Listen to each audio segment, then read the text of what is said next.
प्रधानमंत्री नरेंद्र मोदी शपथ ले चुके हैं। 5 जुलाई को निर्मला सीतारमण पहला बजट पेश करेंगे। इस दौरान हम पहुंचे सरोजनी नगर और यहाँ के ट्रेडर्स, व्यापारियों से बात करी और उनसे जानने की कोशिश करी कि आखिर वो बजट में क्या चाहते हैं।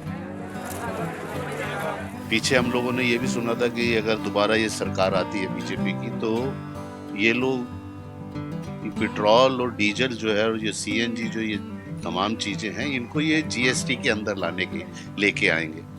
अगर ये जीएसटी के अंदर आती है तो बहुत ज़्यादा फ़र्क पड़ेगा। एज ए छोटे व्यापारी के नाते भी हम लोगों को फ़र्क पड़ेगा, क्योंकि डीजल पेट्रोल से सारा सामान जो दिल्ली के अंदर आता है वो ज़्यादातर दूसरे स्टेटों से आता है। तो अगर डीजल सस्ता होता है, पेट्रोल सस्ता होता है, तो उससे लोगों को महंगाई कम होती है। अगर महंगाई कम होगी तो लोगों के पास पैसा बचेगा, और पैसा बचेगा तो लोग पैसा खर्च करेंगे। जैसा कि नोटबंदी के बाद जो है, अभी तक हम लोगों के सच पूछे तो हालात ठीक नहीं है। अभी तक यही कहा जाता था कि पिछली सरकार ने कुछ नहीं किया, तो हम इस सरकार से बहुत ज़्यादा आशा करके बैठे हुए हैं और हम ये चाहते हैं कि ये हमारे गरीबों के लिए सोचे। सबसे पहला इन्होंने जो जीएसटी लगाया था, उससे व्यापारी वर्ग को बहुत ज़्यादा नुकसान हुआ। उसको सरल बनाना इन्होंने कहा था कि हम टाइम टू टाइम सरल बनाएंगे। इन्होंने अभी तक उसको सरल बनाया नहीं है। उसमें रिटर्न का इतना ज़बरदस्त लोचा है कि अगर आपसे कोई गलती हो जाती है तो उस पर बहुत ज़्यादा जुर्माना ही लगाते हैं। इंसान है, गलती तो होगी। जिन्होंने आज तक टैक्स नहीं दिया, जो टैक्स देते आ रहे हैं, थोड़ी सी इसको सरल बनाना चाहिए। मैंने आज तक अभी कोई ऐसे मेरा टैक्सेबल काम नहीं था। अब मैंने कंपोजिशन स्कीम में आया हूँ। अब हर 3 महीने के बाद मेरे को 5% जो वो देना पड़ता है।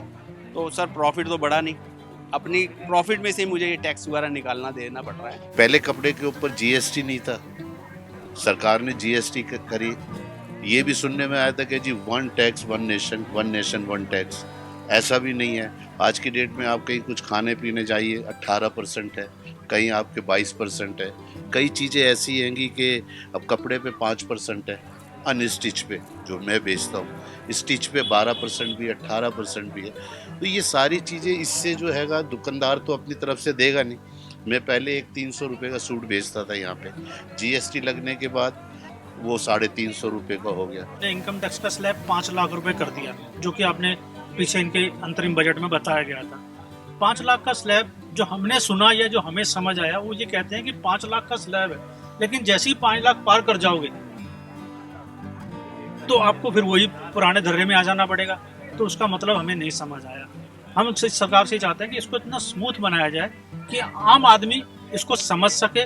आम आदमी इसको देने के लिए बिल्कुल तैयार है। कोई भी आदमी टैक्स बचाने के लिए नहीं कह रहा सरकार से, नहीं कहते कि आप हमें से टैक्स कम करो।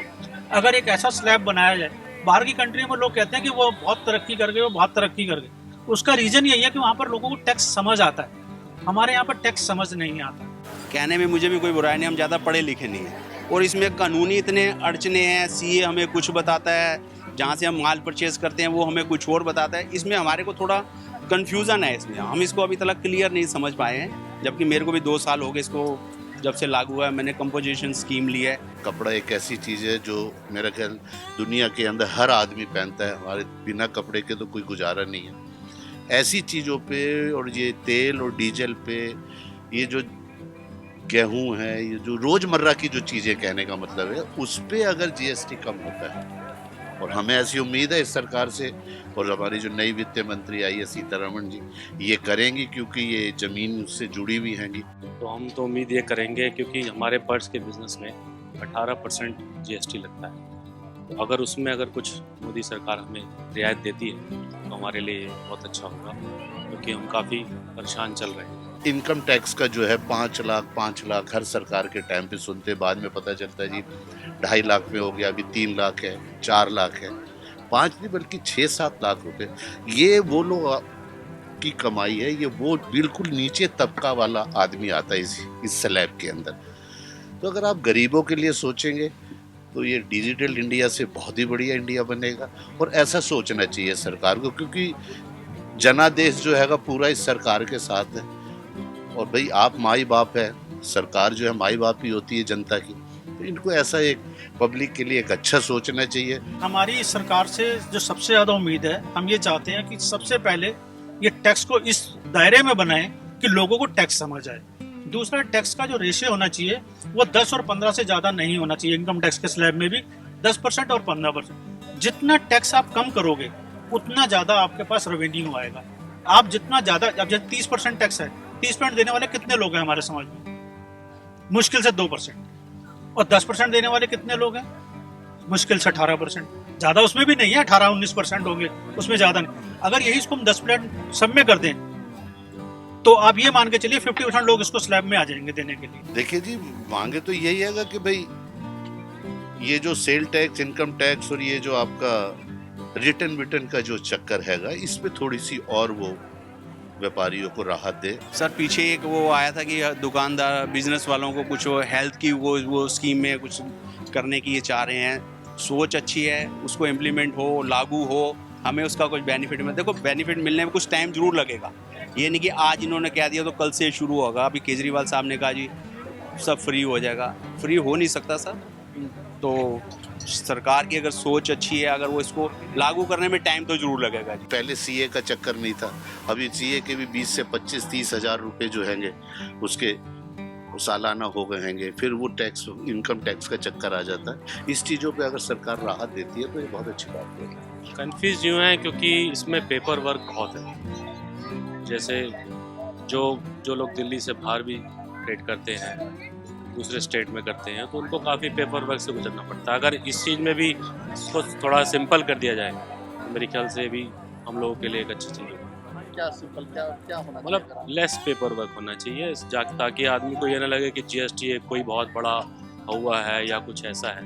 पहले भी हम लोग वैट देते थे, उससे पहले सेल टैक्स देते थे, लेकिन वो एक सिंपल प्रोसेस था कि आपको इतना 1% जैसे कंपोजिट स्कीम में देना है और वैसे परचेज पे आपको 5% देना है। वो अब ये स्लैब बढ़ के कोई 12, कोई 18, कोई 24 तक पहुंच गया। 20 लाख से जो नीचे था उन्हें जीएसटी नंबर लेने की जरूरत नहीं थी।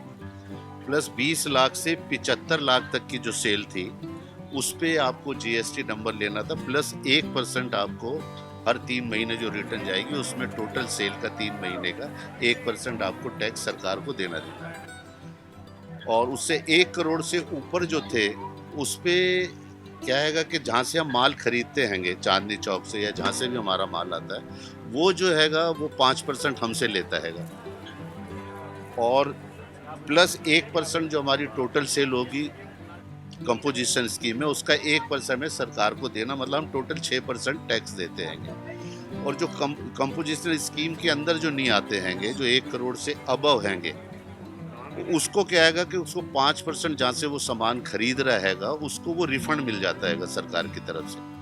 और प्लस देखा जाए तो इस पे 1% हमारा ज़्यादा जाता है, और जो 1 करोड़ से ऊपर वाले हैंगे उनको जो हैगा 5% जो पहले वो जीएसटी देते हैं उनको वो रिफंड मिल जाता है। बिजनेस इतना डाउन रहा है कि हमें काफ़ी लोन्स वगैरह लेने पड़े अपने आप को सरवाइव करने के लिए।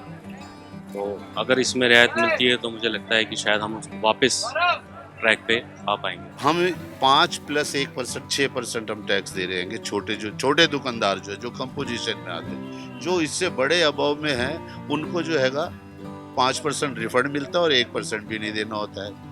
कहने का मतलब ये कि इसको और सरल सरकार को बनाना चाहिए। भाई एक तरफ तो आप कहते हो कि छोटे व्यापारियों की तरफ हम जो लोग ध्यान दे रहे हैं, सरकार ज़्यादा वो करती हैगी, पर इसका उल्टा इस तरीके से हो रहा है जैसे कि मैंने कंपोजिशन का और दूसरी स्कीम के बारे में बताया। इसलिए सरकार को इसको सरल करना चाहिए ताकि उससे हम लोगों को भी राहत महसूस हो। हमारे बजट में, हमारे इनकम टैक्स में कुछ रिबेट मिलनी चाहिए मेन सबसे। और जो इतने सालों से सुनते आ रहे, कभी 1.5 लाख था, कभी 2 लाख था, अब सुनने में आएगी ये 5 लाख कर रहे हैं, तो अच्छा है सर। इसमें हमारे को कुछ बचत होगी, हमारे को कुछ टैक्स में कुछ राहत मिलेगी। मीडियम क्लास बहुत इफेक्ट हुआ है नोटबंदी से और जीएसटी के बाद से। तो अगर मीडियम क्लास के लिए कुछ ये गवर्नमेंट करती है मेरे ख्याल से वो ज़्यादा अच्छा है। सरकार को चाहिए जो छोटा है, जो नीचे तबके का आदमी हैगा, जो छोटा दुकानदार हैगा, उसको ऊपर बढ़ाना चाहिए।